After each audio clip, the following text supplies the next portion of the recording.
कि ऐसा क्या हुआ, जनता को ऐसी क्या तकलीफ महसूस हुई, ऐसा क्या हुआ कि एकदम बगावत पर आमादा हो गई? क्योंकि हम देख रहे हैं जहाँ-जहाँ टीवी के लोग जा रहे हैं, यूट्यूब वाले जा रहे हैं, तो बड़ा ज़बरदस्त रिस्पॉन्स है, जो अपोज़िशन की मीटिंग्स में बड़ा रिस्पॉन्स है। एक टीवी चैनल ने हेलीकॉप्टर से अपना भेजा था प्रचार के लिए, उसको लोगों ने दौड़ा लिया। तो क्या जनता ऐसा क्या हुआ, जनता क्यों इतने उठ खड़ी हुई? क्या परेशानी हुई? क्या आप क्या महसूस करते हैं कि बागी क्यों हो गई जनता? तो अच्छा, मैं ये बहुत ही इम्पोर्टेंट है, लेकिन रामदत्त जी मैं थोड़ा-सा विस्तार से बता जी, दूँ? जी। जी, जी, बिल्कुल, बिल्कुल। तो 2-3 मिनट दे दीजिए मेरे को। हाँ, अच्छा, हाँ। एक ये है कि अब भावेश जी ने ज़िक्र किया 2014 में गुजरात मॉडल ऐसा बहुत ही अच्छा मार्केटिंग में, ब्रांडिंग में भावेश जी आप जानते हैं कि आप एक प्रोडक्ट को अच्छा लॉन्च करते हैं। ये इतना हुँ, अच्छा है, उतना अच्छा है, ऐसा करता है, ऐसे करते हैं, अब करेंगे। लेकिन अब तब लोगों ने अट्रैक्ट होता है उसको। लेकिन इस्तेमाल करते-करते अगर वो ब्रांड जो प्रॉमिस किया है, अगर ये brand if it is not walking the talk, hmm. ये डिलीवरी नहीं करेंगे, तो इतना उतना ही बैकलैश होगा। जितना आपको अट्रैक्शन हुआ पहले, उतना ही बैकलैश हो एक। दूसरा ये है कि अगर ब्रांडिंग में आप ओवर एक्सपोज़ कर दिया, ओवर एक्सपोज़र। अब देखिए, कहीं भी देखिए, आप फ़ोन खोलिए, मोदी जी आएँगे, अब अखबार खोलिए, मोदी जी आएँगे, अब टेलीविज़न ऑन कीजिए, मोदी जी आएँगे। अब आप बाहर जाइए, हाईवे में, पेट्रोल स्टेशन में होर्डिंग में मोदी जी है, हाईवे में होर्डिंग में मोदी जी है। अब सिनेमा जाइए, मोदी जी है। अब आप कुछ भी कर लीजिए, कहाँ भी देख लीजिए, 360 डिग्रीज़ मोदी जी, मोदी जी, मोदी जी, मोदी जी चल रहा है।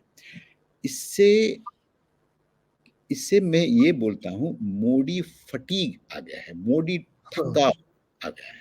हुँ, थका बोलते हैं ना? थकान, थका थकान, थका ऊब गए हैं लोग, थकान। ऊब गए हैं। बिल्कुल, बहुत मोदी मोदी से लोगों को इरिटेशन होने लगा है कि एक ही सुर सुनते-सुनते लोग इरिटेट हो गए। और उनका भाषण भी बहुत ही प्रेडिक्टेबल हो गया ना। हुँ, वही हुँ, बोल रहा है, ऐसे ही बोल रहा है, सेम राग। देखिए, आप आलाप पहले अच्छा था, हुँ, लेकिन आप सुनते वही आप उसका कुछ बदलाव नहीं है, सेम चल रहा है। अच्छा, एक। दूसरा है कि अब तक आप समझते थे, बहुत लोग समझते थे, हम सब लोग समझते थे कि ये कुछ भी हो सकता है, लेकिन भ्रष्टाचारी तो नहीं है। लेकिन अभी ये इलेक्टोरल बॉन्ड आने के बाद हम कुछ लोग बोलेंगे ये भी भ्रष्टाचार है, ये क्यों लिया है? लेकिन भाजपा क्या बोल रही थी? आप ये इसको सुन लीजिए गौर से। भाजपा ये बोल रही कि हम नहीं लिया है, हम भ्रष्टाचार नहीं किया है, ऐसे नहीं बोल रहे। हुँ, ये बोल रहा है कि वो लोग भी लिया है। हाँ। अच्छा, पहले क्या बोलते थे? हम एक पार्टी विद अ डिफरेंस बोलते थे। हम ना खाएँगे ना खाने देंगे बोलते थे। अब क्या बोल रहे हैं? अच्छा, वो लोगों की क्या है? वो भी लिया ना? ये बोल रहे हैं। अच्छा, उसका मतलब ये है आपका ये मॉरल हाई ग्राउंड जो है ना, वो टूट गया है, वो गिर गया है। आपका ये हाई पेडेस्टल है, उससे आप नीचे आ गए हैं, एक। दूसरा, अच्छा रामदत्त जी, आपने क्या क्या अ, स्थिति क्या कैसे बदला है? आप ये सब पूछे थे ना? क्या है? इतना इतना क्यों आ गए सिविल सोसाइटी में? अब हाँ, इतना नाराज़गी, इतना लोगों में, हाँ। देखिए देखिए रामदत्त जी, मैं खुद मैं वेजिटेबल्स खरीदने में जाता हूँ। मैं खुद प्रोविज़न्स खरीदने में ही जाता हूँ, प्रोविज़नल स्टोर। अच्छा, मेरे से कुछ लोग उस समय फ़रवरी में कुछ लोग मेरे से पूछे थे, सरकार के ये आर्थिक स्थिति में इकोनॉमी के बारे में एक व्हाइट पेपर ले आया, उसके बारे में क्या बोलते हैं आप? मैं उस समय में मेरे मेरे मित्र से ऐसे ये बोलता था, ऐसे ह्यूमरसली बोलता था कि लुक, देखिए मैं economy state of the economy के बारे में सरकार व्हाइट पेपर देने तक में इंतजार करने की जरूरत नहीं है। मेरे को हर एक हफ्ता में वेजिटेबल खरीदने के लिए जाता हूँ ना, मेरे को एक व्हाइट पेपर मिलता है मेरे को, और हर एक महीने में प्रोविजंस लेने के लिए जाता हूँ ना, और एक व्हाइट पेपर मिलता है मेरे को। तो मेरे को मालूम है। अब रामदत्त जी, महंगाई का आप देखिए कितना है। बहुत लोग कुछ कुछ चीज लेकिन खाना। हिंदुस्तान में ऐसे लोग पहली बार देखे गए जिन्होंने कहा कि हम 100 रुपए और 150 रुपए पेट्रोल खरीदेंगे लेकिन वोट मोदी को ही करेंगे। नहीं, वो लोग तो है। मैं इसको इनकार नहीं कर रहा हूँ, वो लोग तो है, लेकिन प्रतिशत क्या है? हाँ। नहीं, लेकिन एक एक मैं बीच में ऐड कर देता हूँ, उस सवाल का जवाब भी दे दीजिएगा। चूंकि जो एनालिसिस हो रहा है इस वक्त, तो उसमें एनालिसिस में ये बात भी बार बार आ रही है कि मोदी यानी बीजेपी ने विपक्ष के मुकाबले अपने वोट का इतना बड़ा गैप खड़ा कर दिया है कि अगर 5-7% जनता के यानी 7-8-10% तक अगर वोट शिफ्ट होगा तो उससे कोई फर्क नहीं पड़ेगा, उससे ज्यादा होना चाहिए। तो क्या आपको लगता है कि ये जो मोदी सरकार के प्रति जो थकान है, जो फैटिग है, वो इतना बड़ा हो चुका है? वो 15% तक स्विंग हो सकता है वोटों का, इधर से उधर होना हो सकता है? जी, भवेश जी, वेस्टर्न डेमोक्रेसीज में, खासकर इंग्लैंड में, कुछ कॉन्स्टिट्यूंसीज मार्जिनल बोलते हैं। उसमें उसमें आपने ये बोला ना, ये मेजॉरिटी थोड़ा 3000-4000 ऐसा है। और और कुछ कॉन्स्टिट्यूंसीज हमेशा ही कंजर्वेटिव है, कुछ कॉन्स्टिट्यूंसीज हमेशा ही लेबर है, कुछ कुछ कॉन्स्टिट्यूंसीज मार्जिनल है, मार्जिनल के ऊपर फोकस करते हैं जनरली। और उसी हिसाब से इधर सोचना गलत हो जाएगा, क्योंकि मैं ये बोल रहा हूँ, तेलंगाना में पिछले कुछ महीने पहले हमको इलेक्शंस हुए थे। कुछ लोग ये बोल रहा था कि पिछले 3 इलेक्शंस में 50 कॉन्स्टिट्यूंसीज में कांग्रेस कभी जीती नहीं, लगातार एक के बाद एक 3 इलेक्शंस में। तो उसको आप छोड़ के 117 में उसको छोड़े तो आपको कितना 67 मिलेगा। 67 में कितना कितना जीतना है सरकार बनाने के लिए? ये तो मुश्किल नहीं है, ये तो बहुत मुश्किल है। कैसे आएंगे? आएंगे नहीं।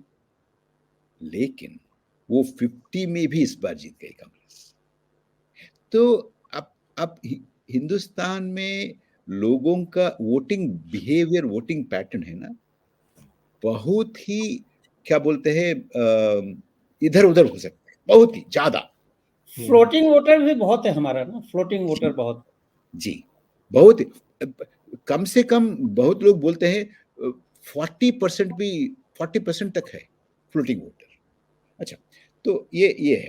तो महंगाई, बेरोजगारी, बेरोजगारी तो, अब बेरोजगारी हमारा देहात की हालात है। और असमानता इतना बढ़ गई है, असमानता इतना बढ़ गई है कि हिस्टोरिकल हाई है असमानता।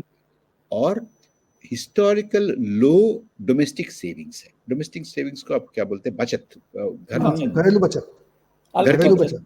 जी, घरेलू बचत और घरेलू ऋण, लाइबिलिटी, घरेलू ऋण 40% हिस्टोरिकल हाई है इतिहास में, भारत के इतिहास में। हर भारतीय को मोदी जी ने कर्जदार बना दिया, हर भारतीय को पहले से ज्यादा कर्जदार, बड़ा कर्जदार बना दिया। जी, रोजगारी नहीं है, बच्चों बच्चों काम नहीं मिल रहे हैं। और अब देहात में हालात इतनी बुरी है, इतना बुरा है, जब जैसे ही बोलेंगे इतना बुरा है कि लास्ट फाइनेंशियल ईयर में रामदत्त जी, पूरा पैसे, ये मनरेगा का, Mahatma Gandhi national rural employment guarantee scheme है ना, मनरेगा, मनरेगा को जितना पैसा पूरा आपने एलोकेशन किया है एक साल के लिए, वो 6 महीने में खत्म हो गया। तो इसका मतलब है 250 के लिए काम करने के लिए तैयार है लोग, क्योंकि कुछ नहीं मिल रहा है। तो ऐसी हालात में अगर अगर कोई बोलेंगे तो कुछ ठीक नहीं है, ठीक है, हमको इतना बचत बहुत गिर गया है, हमारा ऋण बहुत चढ़ गया है, असमानता बहुत ये हो गया है, हमारा हमारा कृषि ठीक नहीं है, फिर भी दे देंगे, ऐसे लोग हैं। मैं ऐसे लोग नहीं है ऐसा नहीं बोल रहा हूँ, लेकिन वो लोग पहले भी थे, 1960 में थे, 1950 में थे, 1970 में थे, और अभी भी है और आगे भी रहेंगे।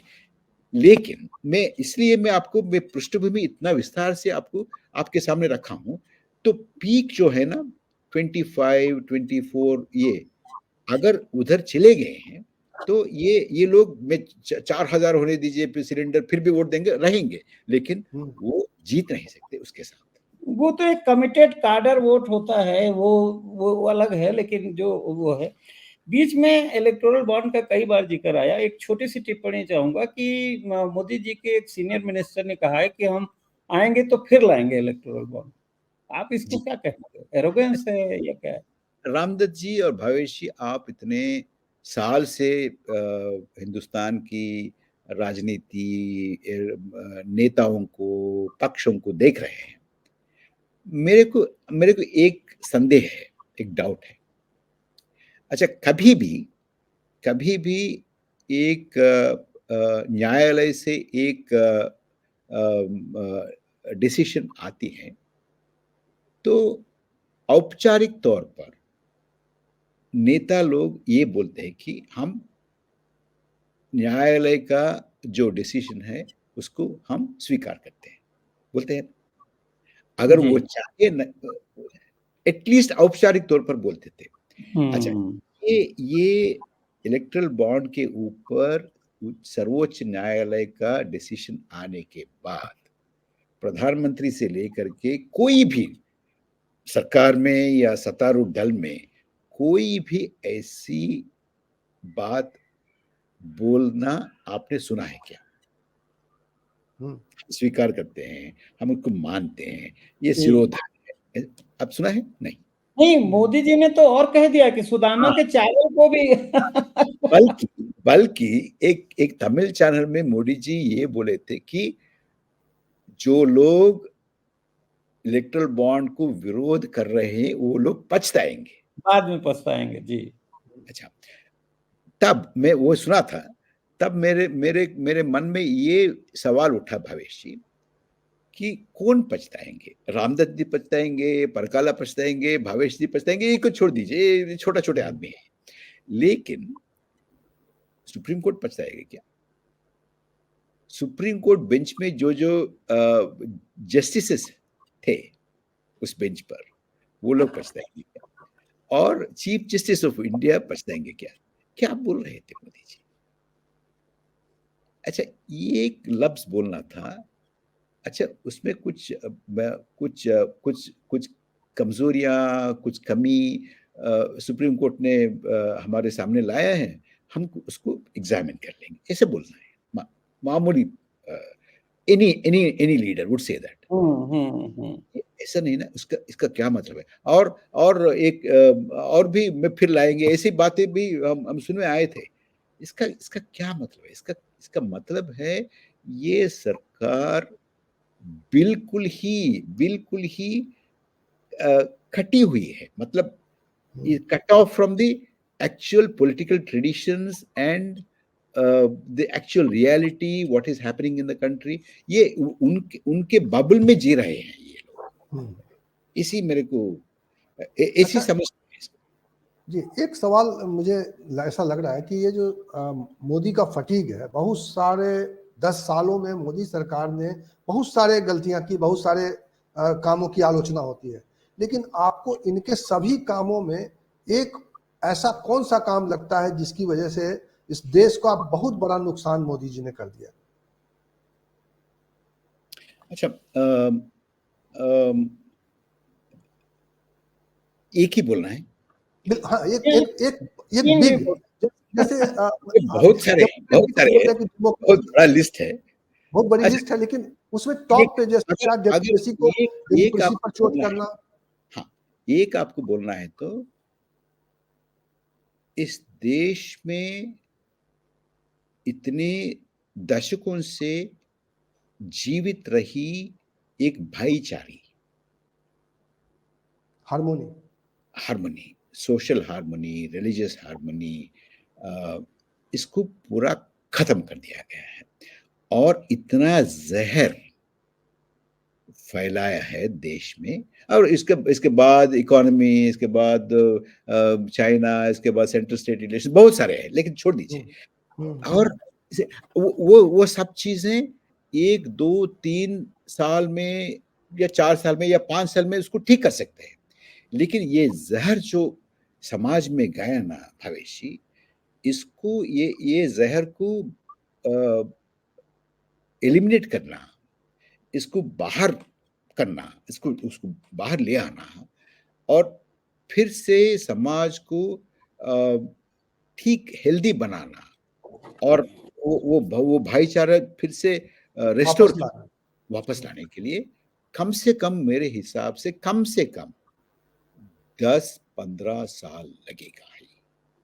और 10-15 साल ऐसा लगेगा कि 10-15 साल लगातार इस काम में कुछ लोग लगे रहना करना पड़ेगा, लगे रहना पड़ेगा, नहीं तो जाएगा नहीं है। अच्छा, अगर ये सरकार गिरेगी, दूसरा सरकार आएगी और हम सब लोग अरे ठीक हो जाएगा, नहीं, और 2029 में और विरुलेंस से आ जाएगी क्योंकि ये वायरस के जैसा है भविष्य। अच्छा, मेरे को इस संदर्भ में एक कहानी याद आती है जिसको अल्बर्ट कामू ने लिखा था, द प्लेग। ये प्लेग आती है एक समाज में और प्लेग चले जाने के बाद बहुत लोग सेलिब्रेट कर रहे थे और एक डॉक्टर रहता था, वो डॉक्टर नहीं सेलिब्रेट करता था और तो उनसे पूछा गया क्यों आप नहीं सेलिब्रेट कर रहे हैं, सब लोग कर रहे हैं। तो वो डॉक्टर ने उस कहानी में बोलता था कि देखिए, ये वायरस है, ये वायरस कभी मरती नहीं, ये उधर चुपती है और आपके अलमारी में चुपती है और आपके कपड़े में रहती है और उसका एटिक में रहती है और उसके आपके एक कोने में वो वॉश बेसिन में ऐसे रहती है। और इसका बहुत ही इम्पोर्टेंट ताकत ये है कि ये वेट कर सकती है, इंतजार कर सकती है। 1 साल कर सकते हैं, 2 साल कर सकती है, 5 साल कर सकती है, 10 साल कर सकती है, 15 साल कर सकती है, 50 साल कर सकती है और 100 साल भी कर सकती है। और ये वायरस ना, ये वो फिर आ जाएगी। अगले साल 100 साल होने वाला है उस वायरस। वही बोल रहा हूँ, ये आ रही है। तो इसके आप हमेशा सतर्क रहना है, हमेशा होशियार रहना है। वो चले गया और नहीं, ऐसा नहीं।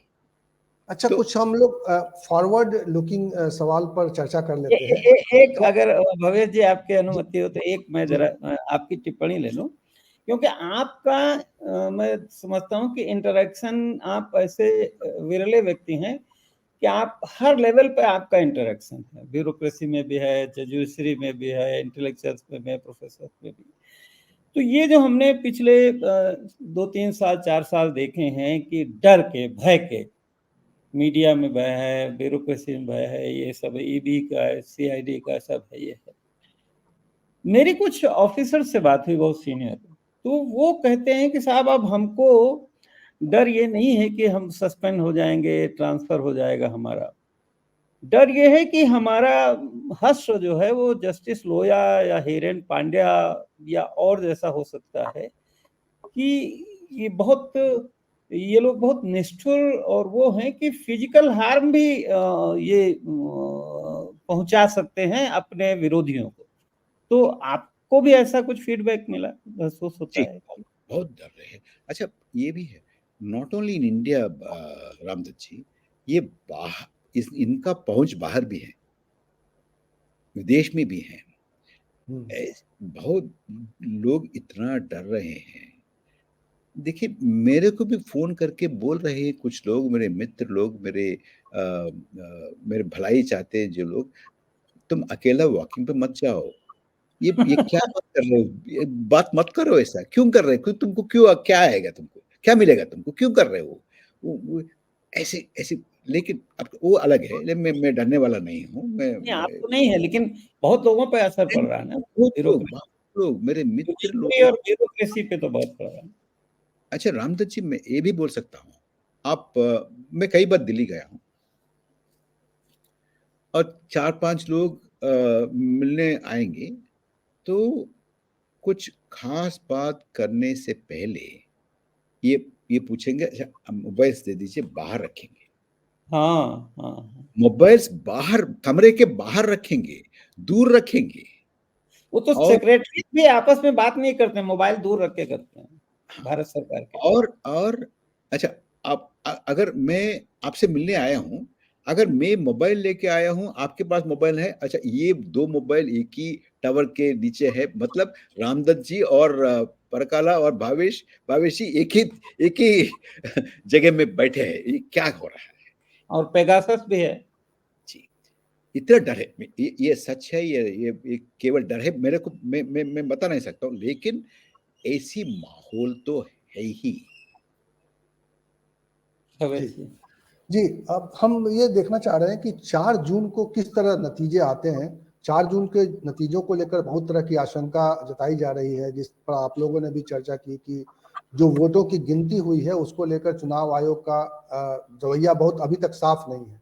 जो जो डेटा होना चाहिए, जो वोटिंग डेटा होना चाहिए, उसको डेटा को सुरक्षित रखना और सुरक्षित काउंट करके फ्री एंड फेयर एक इलेक्शन को अनाउंस करना, इस प्रोसेस में कहीं ना कहीं एक बड़ी शंका बड़ी पैदा हो रही है। सिविल सोसाइटी में भी शंका है। अभी कुछ देर पहले ही 2-3 घंटे पहले कपिल सिब्बल ने एक प्रेस कॉन्फ्रेंस करके एक बाकायदा एक फॉर्म उन्होंने अपनी ओर से बनाया है, जिसमें सर्टेन डेटाज को देखने के बाद ही मशीन को ओके करना चाहिए कि आप रिजल्ट बताओ, क्योंकि ऐसी एक आशंका है कि मशीन में गड़बड़ी हो सकती है। उस बात पर सिविल सोसाइटी में जो कि चर्चा हुई, आप उस चर्चा में मौजूद भी थे, तो ये कितना बड़ा कंसर्न है? क्या ऐसा लग रहा है कि इस बार ब्यूरोक्रेसी, चुनाव आयोग, ये सब मिलके नतीजों को प्रभावित करने की कोशिश कर रहे हैं, क्योंकि सरकार की साख गिरी हुई है और नतीजे जो आप बता रहे हैं, जिस तरह से लोगों में अविश्वास है, एक रिजेंटमेंट है, तो नतीजे उनके पक्ष में नहीं आते हैं, तो उनके पक्ष में नतीजे को करने के लिए बड़ा कोई कंस्पिरेसी आप महसूस कर रहे हैं, हो रही है, ये हो सकती है? भविष्य, अभी जमीन पर जो स्थिति है, वो स्थिति के मुताबिक भाजपा एनडीए सरकार बनना नामुमकिन है। अच्छा, अगर ये विषय मेरे को मालूम है और कई लोगों को मालूम है, तो उन लोगों को भी कुछ तो कुछ मालूम है। पूरा ठीक है, मालूम है, उनके पास ज्यादा सोर्सेस है। ज्यादा सोर्स है, लेकिन हाँ, ज्यादा सोर्सेस है तो उनको भी मालूम है, उनको भी लग रहा है कुछ तो कुछ होने वाला है। तो अब देखिए, चुनाव आयोग का एक बार आप देखिएगा, चुनाव आयोग अभी इंडिपेंडेंट नहीं है, क्योंकि चुनाव आयोग का जो अपॉइंटमेंट है, उसका तरीका आप देखिए, उसमें बदलाव आ गए हैं। सुप्रीम कोर्ट का रोल को एलिमिनेट कर दिया गया है और चुनाव आयोग का अपॉइंटमेंट ऐसा हुआ कि जैसा सेक्रेटरी टू गवर्नमेंट होता है बस। तो सेक्रेटरी का टू गवर्नमेंट होता है, अपॉइंटमेंट है, ऐसी वाले निष्पक्ष रह सकते हैं क्या? मैं ये नहीं बोल रहा हूं कि निष्पक्ष नहीं है, लेकिन उसके बाद जो जो हो रहा है, वो घटना को आप देखिए कि सूरत में क्या हुआ और इंदौर में क्या होने वाला था, और बनारस वाराणसी में, अरे क्या, एक बच्चा नामांकन पत्र दाखिल करने गए थे, क्यों हाँ, वो उनको जो मोदी की मिमिक्री करता है। रोकने की क्या जरूरत है? रोक दिया। इतना इतना खुल के वो इरेगुलरिटी सबको मालूम है, वो इरेगुलरिटी है ना? ओके, चंडीगढ़ मेयर इलेक्शन में क्या हुआ अब देख लीजिए। तो इसका मतलब ये है कि फ्री एंड फेयर इलेक्शन होता या नहीं होता, इसके इसके ऊपर शक है। और कितना वोटिंग पोल हुआ, उसका आप फीसदी दे रहे हैं, लेकिन आप पूरा ग्रॉस नंबर नहीं दे रहे थे। दिया, कितने दिन के बाद दिया, फर्स्ट फेज के बाद कुछ दिया, इसका परसेंटेजेस दिया, 15 दिन के बाद परसेंटेज दिया, सबके ऊपर डाउट है। क्यों? आप क्यों छुपाने के लिए क्यों कोशिश कर रहे हैं? और सुप्रीम कोर्ट में आपने क्या बोला है? अब आपने इसको प्रकट किया, लेकिन ये भी अभी शक है कि आपने पूरा इसको घुमा के तब प्रकट किया। इतना दिन आप समय लेने के बाद जो प्रकट करेंगे, हाँ, सार्वजनिक कल करेंगे कल उन्होंने कर दिया। जी, तो लेकिन उसके ऊपर शक तो है ना, इसलिए बिल्कुल। कपिल सिब्बल जी ने ये सब बताया था।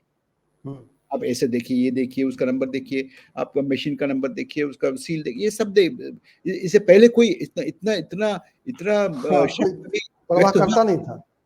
कभी कभी कभी हुआ करता था नहीं ना। अच्छा, और देखिए, अगर ये चुनाव हार गए, इसका क्या, अगर ये सत्ता वेकेट करना है, सत्ता से हटना है, तो इसका क्या स्टेक्स है, आप ये देखिए। जी जी। अच्छा, ये बहुत ज्यादा, बहुत बड़ा स्टेक्स है, क्योंकि इसके इसके अल्मेरा में इतना इतना घोटाला छुपी है, हम्म, ये सब बाहर आ जाएंगे।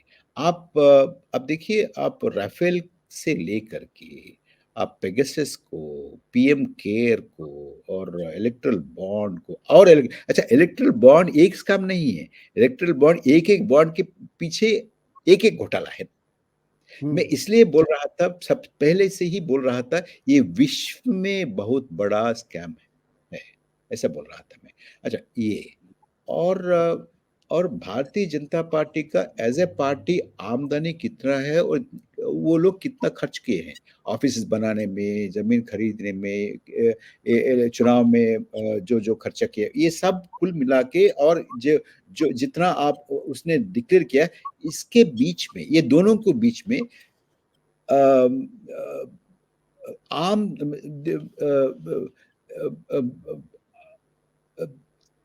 60,000 करोड़ का अंतर है। हम्म। हाँ, ऐसी ऐसी ऐसी एनालिसिस भी आए थे ना, तो जी ये ये किस सब। आधार पर, ये 60,000 का फिगर किस आधार पे आ रहा अच्छा, है? कुछ कुछ रिसर्चर्स ने अ, अच्छा, ये 10 साल में कितने कार्यालय बनाए थे, ओके।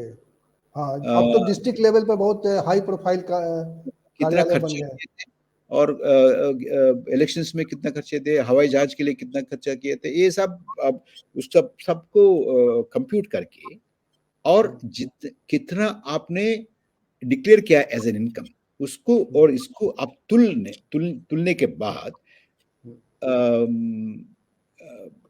60,000 करोड़ का करोड़। अंतर, 60 करोड़, बहुत बड़ा अंतर है। 60,000। इनकम, इनकम और एक्सपेंडिचर में बीजेपी के करीब 60,000 करोड़ का अंतर है, तो दैट मीन्स वो ब्लैक मनी है, अनअकाउंटेड मनी उनके पास है। तो ये कहाँ से आया, इसका इसके पीछे क्या घोटाला है, ये सब अगर बाहर आ जाएंगे, तो भावेशी, ये ये पूरा एजेंडा जो है ना, वो इतना डीरेल हो जाएगा, और ये इतना डिस्क्रेडिट हो जाएंगे। जब गांधी जी का हत्या हुई थी ना, उसके बाद जितना डिस्क्रेडिट हो गया है, डिफेम हो गया है ये संगठन, ये जी परिवार, उससे ज्यादा होने के लिए संभावना है। इसीलिए इसलिए ये सत्ता इतना आसान से छोड़ेंगे नहीं, और अगले साल 25 में आरएसएस का ये वो सेंचुरी। सेंचुरी आएंगे, या सेंटिनरी आएंगे, तो ये सब, और कुछ भी कारण भी हो सकता है, मैं ये आपके सामने मैं रख रहा हूँ, ये नहीं, लेकिन कारण। ये उनकी मंशा हो सकती है, लेकिन ऐसा भारत में ऐसा सिस्टम क्या इतना उनको इसकी इजाजत देगा, और ऐसा संभव है भारत जैसे देश में जहाँ सिस्टम बहुत गड़बड़ गड़बड़ हो गया है, लेकिन फिर भी बहुत सारे सिस्टम इन प्लेस है। हमारे यहाँ सुप्रीम कोर्ट है, हमारे यहाँ एक सिविल सोसाइटी है जो इंटरवीन कर सकती है, आप लोग जैसे लोग अगर आप जो इस पर लगातार डिस्कस कर सुप्रीम कोर्ट रहे का हैं। जिक्र करेंगे तो कुछ लोग हंसेंगे। मैं ना हंस रहा हूँ। मेरे को बहुत ही उनसे मेरे को रेस्पेक्ट है। मैं हम कुछ लोग हंसेंगे। और अच्छा, मैं ये बोल रहा हूँ कि ये होगा, ऐसा नहीं बोल रहा हूँ, होने का संभावना है एक। मैं ये एक सवाल पूछूं, आपकी हेल्प करूं इसमें। देखिए, हमारा जो संविधान है उसमें राष्ट्रपति को फुल पावर है कि वो किसी को प्रधानमंत्री अपॉइंट करेगा और उनकी सहायता के लिए कैबिनेट मिनिस्टर अपॉइंट करेंगे, और वो पार्लियामेंट के प्रति रिस्पॉन्सिबल होंगे। मतलब ये राष्ट्रपति का सेटिस्फैक्शन है। जी उसके लिए कोई और एक सेकंड तो, और उसमें अगर मैं आपकी बात भी मान लूं कि 220 के आसपास है, 200 भी आते हैं, वो फिर भी एक ये लार्जेस्ट सिंगल पार्टी बनाएंगे ना। तो अगर लार्जेस्ट सिंगल पार्टी वो बन जाते हैं, 180 भी आती है, क्योंकि 180 के बाद भी कांग्रेस जाके 100 के आसपास पता नहीं आए ना कुल मिला, तो उसके बाद एक बार ये शपथ ले लेंगे तो फिर जैसा इन्होंने महाराष्ट्र में किया, जैसा इन्होंने मध्य प्रदेश में किया, क्या ये आशंका है कि ये एमपीज को खरीदेंगे और इनके जो बड़े बड़े इंडस्ट्रियल फ्रेंड्स हैं, क्योंकि वो कैंडिडेट्स को फाइनेंस भी करते हैं, मुझे पता है, चाहे रिलायंस हो या और लोग हैं, तो क्या ये आशंका है कि खरीद फरोख्त करके और ये सरकार बनाएंगे इस तरह से, या क्या करेंगे? जी हाँ, मतलब क्यों नहीं छोड़ेंगे, कैसे नहीं एक बार वो सिनेरियो आएंगे तो राष्ट्रपति जी ने इसको आमंत्रित करके आप सरकार बनाइए, मैं आपको इतना दिन दे रहा हूँ, आप आपका मेजॉरिटी प्रूव कीजिए, ऐसा हो गया तो अच्छा। अभी जो सत्ता में है ये लोग अटल जी के जैसे नहीं है, मैं इधर से जा रहा हूँ, राष्ट्रपति भवन जा रहा हूँ, ऐसे नहीं कहेंगे। मैं चिमटे से भी नहीं छूना पसंद करूंगा। उन्होंने बोला था ऐसी जी सत्ता को मैं जी चिमटे जी, से भी बहुत नहीं। लोगों ने मेरे से ये भी बताया कि अब हम उसको ला सकते, इसको ला सकते, मैं नहीं बोले थे, ऐसे बोले थे ना अटल जी, लेकिन हाँ, अभी जो सत्ता में है ऐसा बोलने वाला बिल्कुल नहीं है, आप ये समझ लीजिए। और अच्छा भावेश जी, हमारा सिस्टम इतना है, ऐसा है वैसा है बोल रहे थे। देखिए, हम हम ये मानते हैं, आमतौर पर ऐसा मानते हैं कि कभी कहीं भी हो सकता है, विश्व में, दुनिया में कहीं भी हो सकता है। आर्मेनिया में होता है, अमेरिका में भी होता है, टर्की में होता है, और रूस में होता है, लेकिन हमारे यहाँ नहीं हो सकता है। ऐसी एक तो है हमारे हमारे इस पे। लेकिन इसके लिए मैं एक एक चीज आपसे आपको मैं बोलना चाहता हूँ कि जी, मैं जब 22 साल का 21 साल का था, उस समय मेरे पिताजी गुजर गए थे। आपके तब तक पिताजी भी तो अच्छे पॉलिटिशियन थे। जी, मंत्री भी रहे बहुत, बहुत साल मंत्री भी रहे, एमएलए भी रहे थे। माताजी भी रहे, माताजी भी जी विधायक रहे। जी, तब तक मैं ये समझता था उनका पिताजी गुजर जाएंगे, इनका पिताजी, मैं देखता था उसका पिताजी गुजर गए जाते थे, हमारे हमारे स्ट्रीट में ये वो गुजर गए, ये गुजर, लेकिन मेरा पिताजी गुजरते नहीं है। ये ये सर्वे सर्वत्र रहेंगे, ऐसे समझता था मैं। लेकिन जब वही गुजर गया तो मेरे को समझ में आया, ये भी हमको भी ये हो सकता है, हमारे पिताजी को भी ऐसा हो सकता है।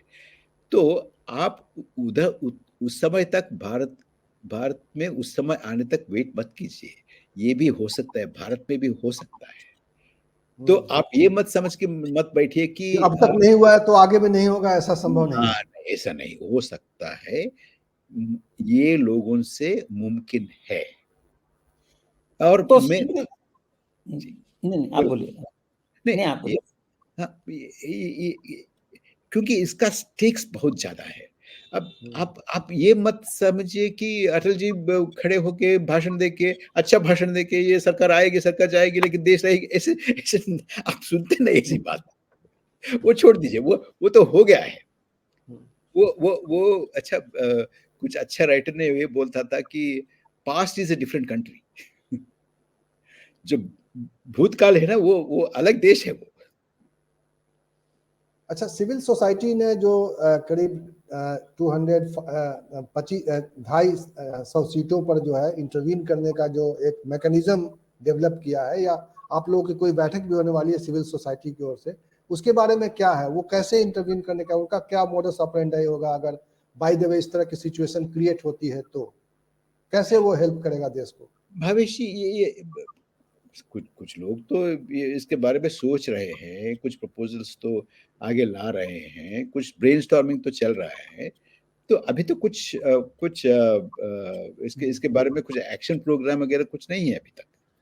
अच्छा, लेकिन क्या हम लोग ये सोचा जा सकता है कि सिविल सोसाइटी के लोग अपने जो इलेक्टेड एमपी है वहां के, उसको कुछ इस तरह से घेराबंदी करें, दबाव डालें कि आप दल बदल नहीं करेंगे, निष्ठा बदल नहीं करेंगे?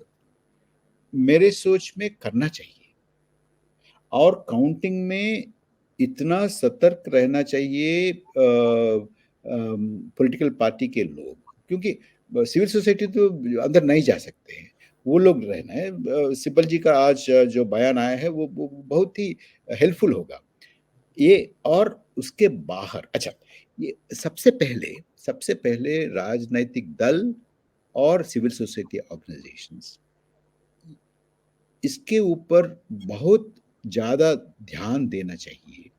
यह है वो कि अगर 100 वोट पोल हुआ तो आप 120 वोट कैसा काउंट कर रहे हैं?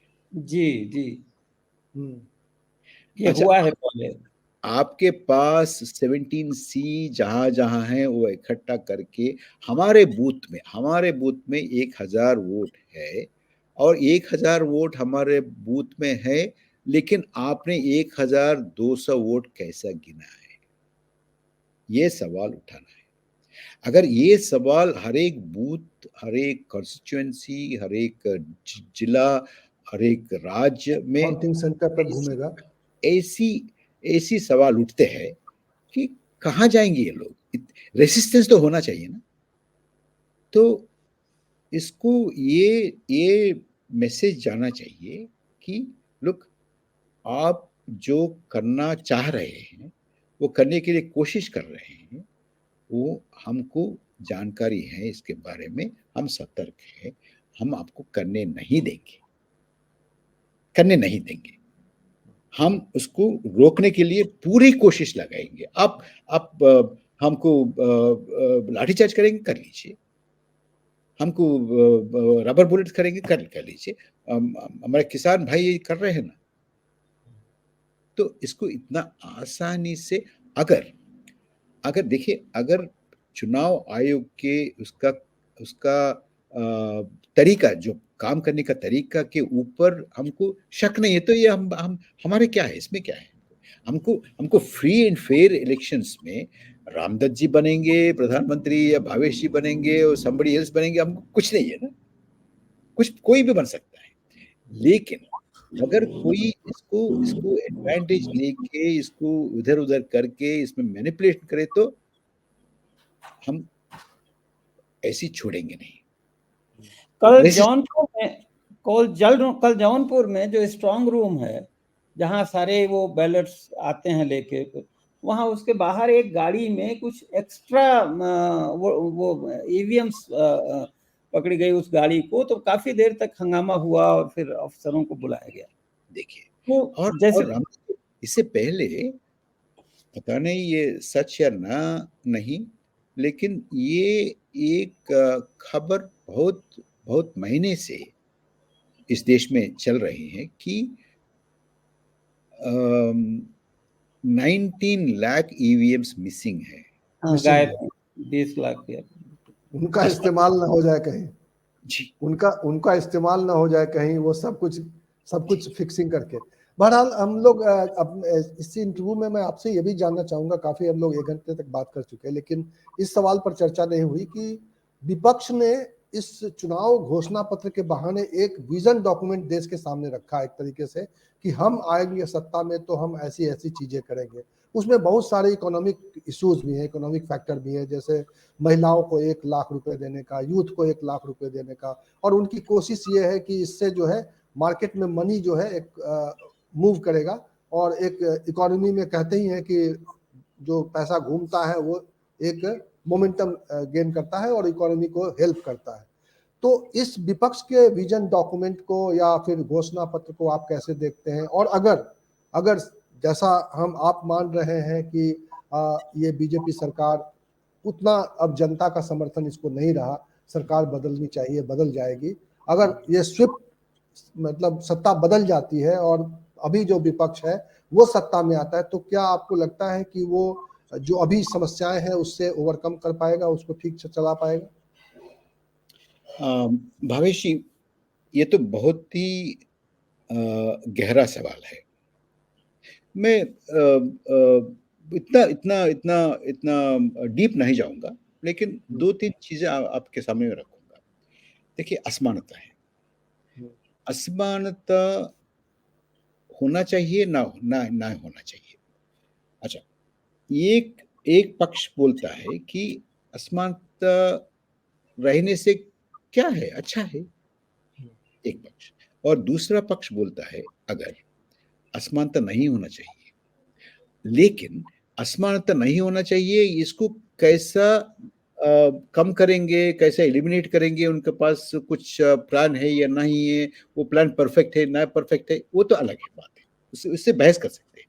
लेकिन जो लोग ये बोलते हैं कि असमानता होने से क्या जाएगा, कुछ होगा, कुछ नहीं होगा, अच्छा ही है, असमानता अच्छा ही है, क्योंकि अगर देखिए ये तुरंत ये रिपोर्ट आने के बाद कि असमानता भारत में बहुत ज्यादा है, प्रोफेसर हमारे अरविंद पनगारिया जी तुरंत एक लेख लिखा है टाइम्स ऑफ इंडिया में, don't lose sleep over inequality. अरे ये इक्वालिटी के बारे में आप नींद मत खो जाइए, इससे ठीक है, अच्छा है। आप देखा है रामदत्त जी? जी जी जी जी। और अरविंद जी ने ये भी बोला है कि मैं उसको बहुत इज्जत करता हूँ, लेकिन अरविंद जी भी ये भी बोला है कि असमानता अगर हो तो कुछ लोगों के पास एक ज्यादा पैसा रहेगा, वो उससे आपको और हमको भी थोड़ा थोड़ा मिलेगा बाद में, ट्रिकल तो डाउन। जल्दी में मत रहिए। और जल्दी दूसरा, में मत रहिए, जल्दी में बाद मत में रहिए, आएगा। बाद में आएगा। अब आ जाएगा, नहीं तो कल आएगा, नहीं तो एक साल के बाद आएगा, 10 साल के बाद आएगा, कुछ तो कुछ आएगा आपको भी। तो आप इंतजार करिए, इंतजार कीजिए आप। और दूसरा मुद्दा ये है कि अगर असमानता है तो कुछ लोगों के पास ज्यादा पैसा है, वो लोग ये भी करते हैं कि थोड़ा थोड़ा अच्छा लाइफस्टाइल अपनाते हैं, कुछ करते हैं। इससे भी आप इतराज मत हो जाइए इसके बारे में। कुछ लोग 1,000 करोड़ खर्च करके प्री वेडिंग भी करते हैं, ठीक है। अच्छा, ये विचारधारा एक है। दूसरी विचारधारा एक है कि असमानता नहीं होना चाहिए। अगर असमानता को एलिमिनेट करना मालूम नहीं, लेकिन इन प्रिंसिपल असमानता नहीं होना चाहिए, ये है। इन दोनों के अगर मेरे मेरे मेरे मेरे सामने ये दोनों का है, मैं इनको चुनूंगा जिस जो बोलता है कि असमानता नहीं होना चाहिए, लेकिन असमानता को निपटाने का उनके पास है या नहीं तरीका, वो अलग है। हम आप सब लोग बहुत लोगों से हम मदद ले सकते हैं, लेकिन अगर एक कोई पक्ष असमानता होना जरूरी है, अच्छा है, उसका अर्थव्यवस्था में असमानता ठीक है और सामाजिक व्यवस्था में भी असमानता ठीक है, ऐसे बोलने वाले से हम ये तो हमारे कॉन्स्टिट्यूशन के खिलाफ है, प्रियम्बल के ही खिलाफ है। अच्छा, ये सर ये बताएं कि ये जो असमानता है आर्थिक, इसमें ये जो जॉबलेस ग्रोथ वाली इकोनॉमी है और फार्मर्स को जो उनको राइटफुल प्राइस नहीं मिलता है, इन दो का कितना कंट्रीब्यूशन है? बहुत ज्यादा, बहुत ज्यादा। ये असमानता क्यों आती है? आमदनी नहीं, और युवाओं में आमदनी नहीं है, युवाओं को आमदनी नहीं है, और किसानों को आमदनी नहीं है, तो वो उनका आमदनी कम होते जा रहे हैं। और सरकार ने कॉर्पोरेट टैक्स को कम कर दिया, तो वो आपका आपका जो जो बंटवारा हो रहे हैं ना संपत्ति, तो वो उस तरफ ज्यादा जा रहा है, इस तरफ नहीं है।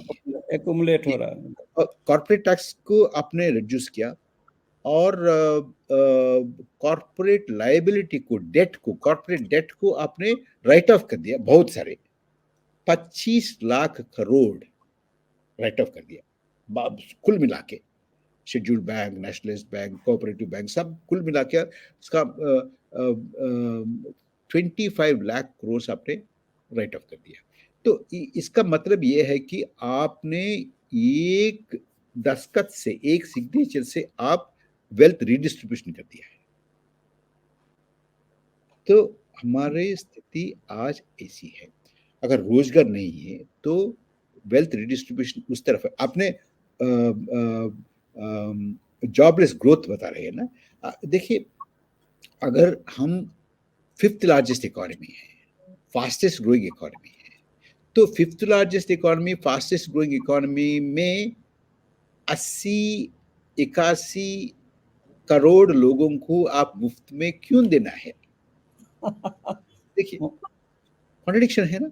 अनाज, तो अनाज, अच्छा, इसका मतलब ये है कि अगर कुछ ग्रो हो रहा है या नहीं हो रहा है वो भी कंटेस्टेबल है, लेकिन अगर ग्रोथ हो तो भी आपको जॉब नहीं दे रहे, अब आम लोगों को आमदनी नहीं दे रहे हैं सिर्फ। अच्छा, ये इस सरकार का अभी जो मौजूदा सरकार है उसका फिलॉसफी, इकोनॉमिक फिलॉसफी मेरे हिसाब से सिंपल है।